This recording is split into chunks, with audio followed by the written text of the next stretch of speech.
bertemu kembali dengan saya, Pendeta Muda Dr. Gigi Santi Tambunan. Apa kabar teman-teman semua yang dikasihi oleh Tuhan? Saya percaya kita semua tetap ada dalam keadaan diberkati oleh Tuhan. Dan sampai sejauh ini saya percaya kita sudah menikmati berkat-berkat Tuhan yang begitu luar biasa. Dan kasih-Nya yang tidak pernah berubah. Haleluya. Hari ini kita kembali akan sama-sama mendengar kebenaran firman Allah yang tertulis di dalam Lukas pasal yang ke-6 ayat 46. Mengapa kamu berseru kepadaku Tuhan, Tuhan, padahal kamu tidak melakukan apa yang aku katakan? Teman-teman yang kekasih di dalam nama Tuhan Yesus Kristus, tentunya di dalam menjalani kehidupan ini antara orang benar, orang fasik, anak Tuhan dan yang bukan anak Tuhan, kita masih menghadapi hal yang sama yang namanya problema, masalah. Bahkan kita juga masih menerima berkat yang sama, ada keuntungan, ada keberhasilan, ada kelahiran, ada sukacita. Kita masih memiliki hujan dan matahari yang sama. Tetapi ada yang membedakan kita sebagai anak Tuhan, tentunya adalah yang menjadi pengharapan kita, bahkan yang menjadi sumber kehidupan kita dalam apapun yang kita lakukan adalah kepada Yesus Kristus Tuhan. Dan kali ini firman Tuhan berkata, "Mengapa kamu berseru kepadaku Tuhan, Tuhan?" Saya percaya semua anak-anak Tuhan, bahkan mungkin orang Kristen, ketika mereka di dalam keadaan terjepit, mereka berseru kepada Tuhan. Mereka berteriak minta tolong kepada Tuhan. Mereka menjerit, meminta supaya Tuhan bersegera menolong mereka. Dan kita semua tidak terkecuali pasti selalu berharap bahwa ketika kita sudah berseru kepada Tuhan, Tuhan harus bersegera menjawab setiap doa dan permohonan kita. Tetapi kali ini kita melihat bagaimana jawaban dari Tuhan atas teriak minta tolong kita kepada Tuhan. Dan ini adalah jawaban yang sungguh satu kenyataan yang menyakitkan. Bahkan ini adalah satu kenyataan yang begitu pahit yang harus segera kita sadari bahwa ternyata teriak kita minta tolong kepada Tuhan seringkali itu tidak ada faedahnya bagi Tuhan. Kita melihat mengapa engkau berseru kepadaku Tuhan, Tuhan, padahal kamu tidak melakukan apa yang aku katakan.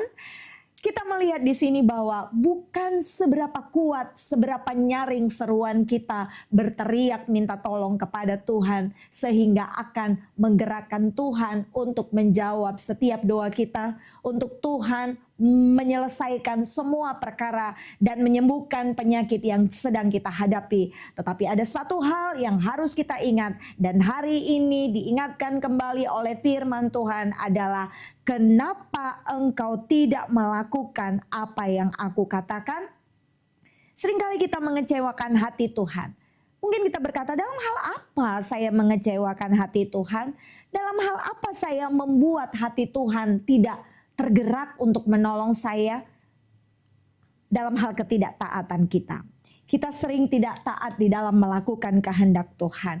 Di setiap waktu kita hanya berseru dan berteriak kepada Tuhan. Kita hanya menjadikan Tuhan sebagai tempat untuk kita meminta, dan meminta. Tapi kita tidak pernah mau taat melakukan apa yang menjadi kebenaran firman Tuhan. Teman-teman yang kekasih di dalam nama Tuhan Yesus Kristus, sebenarnya kalau kita mau jujur, banyak kali ayat-ayat dalam firman Tuhan yang menyuruh agar kita taat untuk melakukan firman-Nya, dan itu adalah hal-hal yang sangat berat.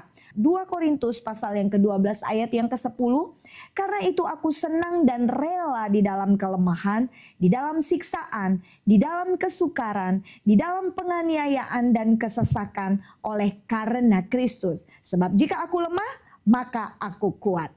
Ini adalah salah satu ayat yang menurut saya cukup kontroversi. Kenapa? Karena bagaimana mungkin kita bisa senang dan rela di dalam kelemahan? Bagaimana mungkin kita bisa senang dan rela di dalam siksaan? Bagaimana mungkin kita bisa senang dan rela di dalam kesukaran, di dalam penganiayaan, bahkan di dalam kesesakan oleh karena Kristus? Tapi ini adalah firman Tuhan. Kalau sejujurnya, siapapun dia, selama masih memiliki akal sehat, saya rasa tidak dapat menerima hal ini. Kenapa? Setiap orang yang di dalam kesesakan, setiap orang yang di dalam siksaan, penganiayaan, pasti jiwanya memberontak. Pasti jiwanya sedih. Dia berkata, mental saya sedang terganggu oleh karena kesesakan ini. Mental saya sedang terganggu oleh karena siksaan ini. Mereka sedang merusak saya. Mereka sedang mendiskreditkan saya. Tetapi kita melihat jika oleh karena Kristus. Sekali lagi, kesesakan, siksaan, penganiayaan, dan kesukaran itu jika terjadi di dalam hidup kita oleh karena Kristus, maka firman Tuhan katakan, jika aku lemah, maka aku kuat. Haleluya. Mungkin pada saat kesukaran-kesukaran ini datang, maka kita lemah secara fisik, lemah secara rohani. Tapi justru di situ kekuatan dari kuasa Tuhan akan dinyatakan bagi kita. Karena firman Tuhan katakan, sebab jika aku lemah, maka aku kuat. Ini adalah salah satu masih sebagian dari ayat firman Tuhan yang menginginkan ketaatan kita walaupun ini sesuatu yang berat. Bahkan ada bagian firman Tuhan yang lain berkata, kasihilah musuhmu, berdoalah untuk orang yang menganiaya kamu, berdoa dan supaya mereka diberkati, jangan ucapkan kutuk. Hal ini tentunya sulit untuk dilakukan, bukan hal yang mudah. Bagaimana mungkin orang yang sudah menyakiti hati kita, orang yang selama ini selalu membuat tangisan kita setiap hari, membuat kita menjadi orang yang takut, menjadi orang yang sepertinya diisi selalu dengan kebencian. Bagaimana mungkin saya harus mendoakan dia untuk hal-hal yang baik, kalau hati ini rasanya ingin mendoakan supaya dia segera mendapatkan malapetaka. Tetapi justru firman Tuhan berkata berbeda. Justru firman Tuhan katakan, kasihilah musuhmu, berdoalah untuk orang-orang yang menganiaya kamu. Dan ternyata jika kita tidak taat dalam melakukan firman Tuhan ini, yang notabene saya katakan sendiri sangat berat, maka kita sedang mengecewakan hati Tuhan. Itulah kenapa Tuhan katakan, mengapa engkau berteriak Tuhan, Tuhan, padahal kamu tidak melakukan apa yang aku katakan. Sebagai orang percaya, kita ini adalah prajurit-prajurit Kristus. Prajurit yang sedang berjuang. Apa yang sedang kita perjuangkan? Perjuangan kita di tengah-tengah dunia yang dipenuhi dengan banyak kesukaran, pergumulan, sakit, penyakit ini, ya, adalah tempat di mana kita memang sedang memperjuangkan apa? Memperjuangkan milik kita, yaitu keselamatan yang memang harus kita pertahankan nanti sampai pada hari Kristus Yesus. Di dalam 2 Timotius 2 ayat yang keempat, di sana dikatakan seorang prajurit yang sedang berjuang tidak memusingkan dirinya dengan soal-soal penghidupannya, supaya dengan demikian ia berkenan kepada komandannya. Siapapun prajurit yang sedang dibawa ke medan perperangan, dia tidak akan mungkin mengingat-ingat apa yang menjadi harta bendanya. Dia hanya fokus dengan apa yang diperintahkan oleh komandannya. Dia hanya fokus dengan dirinya agar jangan sampai ketika dia sedang berjalan, musuh datang menyerang, lalu dia akan tiba-tiba mati konyol. Tapi dia sedang mempersiapkan segala sesuatunya. Dia harus mempersiapkan dirinya, dia harus membentengi dirinya, menjaga dirinya, dan juga memiliki ketaatan terhadap komandannya. Dia tidak memusingkan dirinya dengan kehidupannya. Bahkan mungkin untuk makan saja pun seorang prajurit, dia harus makan dengan begitu cepat. Karena apa? Kalau dia makan dengan lambat, makan dengan santai, maka seketika musuh mungkin akan menembak dia dan dia akan mati. Dia tidak memusingkan dirinya dengan soal-soal penghidupannya, kata firman Tuhan. Sebagai seorang prajurit Kristus, hanya dengan taat dalam melakukan perintah, seorang prajurit akan mentaati apa yang diperintahkan komandannya. Demikian juga dengan kita sebagai anak-anak Tuhan, sebagai seorang prajurit-prajurit Kristus. Kita harus taat di dalam melakukan apa yang diperintahkan oleh Tuhan di dalam segala keadaan. Perintah yang Tuhan berikan ini sekali-kali tidak untuk mencelakakan kita, jemaat Tuhan yang kekasih. Sekali-kali tidak untuk mencelakakan umat-umatnya. Banyak yang berkata, mengapa Tuhan memberikan perintah, memberikan firman yang terlalu berat untuk dijalani? Tidak. Tuhan tidak memberikan sesuatu, ya, bahkan pencobaan Tuhan izinkan tidak akan melebihi kekuatan kita. Justru dikatakan, jikapun kita dicobai, Dia memberikan kepada kita jalan keluar sehingga kita dapat menanggung segala sesuatunya. Tuhan bukan Tuhan yang jahat. Tuhan Allah kita adalah Tuhan yang tahu seberapa kuat kita, seberapa besar kemampuan kita untuk menanggung segala sesuatu. Sebab itu, jika kita mau melakukan firman Tuhan, kita selalu berdoa minta supaya Roh Kudus yang memberi kekuatan kepada kita. Tujuan Tuhan untuk memberikan perintah kepada kita sebenarnya adalah untuk menunjukkan dan mengarahkan kita kepada jalan yang benar supaya kita tidak tersesat. Di dalam dunia ini hanya ada dua jalan, yang lebar dan yang sempit. Mana yang kita pilih? Jalan Tuhan atau jalan menuju kepada kebinasaan, yaitu jalan iblis. Dan Tuhan sebenarnya selalu menuntun kita kepada jalan kebenarannya. Tuhan memberikan kepada kita dua pilihan, yaitu berkat dan kutuk. Di dalam Ulangan pasal 11 ayat 26 sampai 28, di sana dikatakan, apabila kamu mendengarkan perintah Tuhan Allahmu yang kusampaikan kepadamu pada hari ini, perhatikan di sini disebutkan pada hari ini.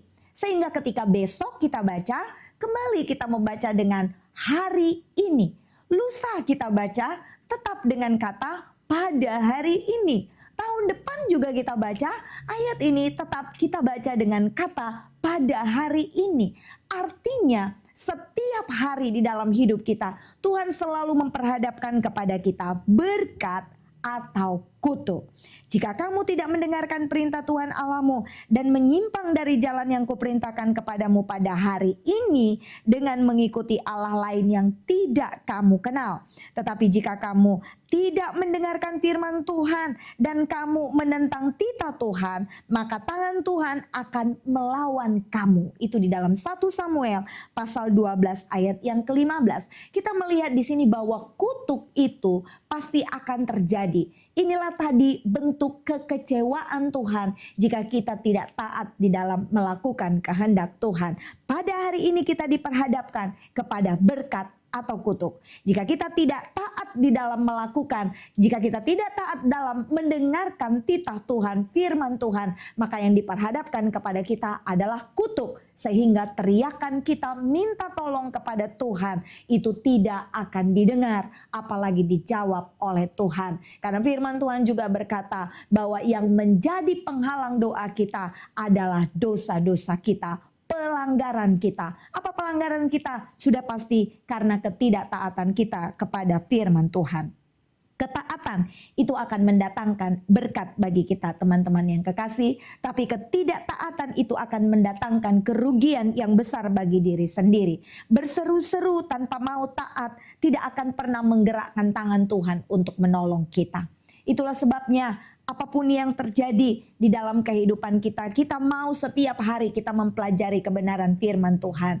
Di waktu yang lalu, renungan yang saya bawakan, kita setiap hari harus sudah melakukan saat teduh. Ada berapa teman-teman yang sudah memulai melakukan saat teduh setiap hari? Saya selalu mengajak semua teman-teman untuk segera mengambil keputusan setiap hari. Ambillah saat teduh untuk datang kepada Tuhan, membaca firman Tuhan, mendengarkan suara Tuhan setiap hari. Maka dia akan memberikan tuntunan, dia akan memberikan arahan kepada kita. Sehingga hari-hari yang kita hadapi setiap hari benar-benar adalah hari di mana Tuhan yang mengarahkan kita 100%. Sehingga kita akan menjadi orang-orang yang tidak akan salah jalan. Karena kita sudah memulai hari kita dengan saat teduh, sudah meminta perkenanan Tuhan, sudah mencari Tuhan, sudah memuji Tuhan, sudah menyembah Tuhan, maka dia selalu mendahului setiap perjalanan kita. Puji Tuhan. Apapun yang pada saat ini sedang menjadi pergumulan kita, ingat, Tuhan hanya sejauh doa. Dia hanya sejauh doa. Dia ada di dalam setiap sakit penyakit kita. Dia ada di dalam setiap kekurangan kita. Dia ada di dalam setiap kebutuhan kita. Dia ada di dalam setiap kesesakan hati kita. Bahkan dikatakan di dalam 2 Korintus tadi, aku senang dan rela di dalam kelemahan, di dalam siksaan, di dalam kesukaran, di dalam penganiayaan, dan kesesakan oleh karena Kristus. Bagaimana hal ini dapat kita terima dengan iman? Kalau dengan akal sehat, hal ini benar-benar tidak akan sesuai dengan kenyataan. Tetapi jika kita menerima ini dengan iman dan setiap kebenaran firman Tuhan kita selalu terima dengan iman, walaupun itu tidak masuk akal, tidak sesuai dengan logika kita, tetapi karena Kristus yang mengerjakan di dalam kita, maka doa dapat melampaui akal pikiran kita, dapat melampaui apa yang kita doakan dan pikirkan. Itulah yang Tuhan sediakan bagi kita. Jika kita mengukur-ngukur kekuatan Tuhan, maka mujizat tidak akan pernah terjadi dalam hidup kita. Itu sebabnya di dalam Lukas 6 ayat 46 tadi, mengapa kamu berseru kepadaku, Tuhan, Tuhan, padahal kamu tidak melakukan apa yang aku katakan? Mari kita introspeksi teman-teman yang kekasih di dalam nama Tuhan Yesus Kristus. Mungkin selama ini kita sudah berseru-seru kepada Tuhan, tetapi ada bagian-bagian dalam firman Tuhan yang kita tidak taat di dalam melakukannya. Apa itu? Tentu butuh kejujuran di hadapan Tuhan. Kita boleh bertanya kepada Tuhan, kira-kira bagian yang mana Tuhan? Atau apa yang aku lakukan yang ternyata itu adalah ketidaktaatanku kepada firman Tuhan? Atau kita adalah orang-orang yang selama ini terlalu gampang kecewa, terlalu gampang menyalahkan diri sendiri, selalu merasa bahwa orang lain tidak menghargai dan menghormati kita. Atau justru sebaliknya, kita adalah orang-orang yang arogan, kita adalah orang-orang yang sombong, kita adalah orang-orang yang selalu menjengkali orang lain karena kita kaya, karena kita memiliki segala sesuatunya. Tetapi pada hari ini, jangan sampai hal-hal yang tidak berkenan terjadi dalam hidup kita. Tapi pada hari ini, mari sama-sama saya juga introspeksi. Apakah seruan saya kepada Tuhan itu adalah seruan yang sungguh-sungguh mengundang hati Allah untuk menjawab doa-doa saya? Pada hari ini juga teman-teman yang kekasih, mari kita introspeksi, mari kita jujur dengan diri kita sendiri. Mungkin kita sedang mengecewakan hati Tuhan. Mungkin kita sedang dalam ketidaktaatan dalam melakukan firman Tuhan. Tapi pada hari ini Tuhan sedang memperhadapkan kepada kita berkat. Jika kita mau taat dalam melakukan kebenaran firman Tuhan, dengar-dengaran kepada sabda Tuhan, tapi kutuk jika kita mengeraskan hati kita dan tidak taat dalam melakukan firman Tuhan. Saya percaya kita semua adalah orang-orang yang pasti mau diubahkan. Haleluya. Kita semua adalah orang-orang yang siap untuk dikoreksi. Kita semua adalah orang-orang yang dipenuhi dengan kerendahan hati, yang mau berubah karena kita percaya bahwa Tuhan sanggup menjawab setiap doa-doa kita. Haleluya. Tuhan Yesus memberkati kita semua. Terimalah kemenangan dari Tuhan, karena hari ini berkat sedang diperhadapkan bagi kita karena kita taat dalam melakukan firman Tuhan. Haleluya.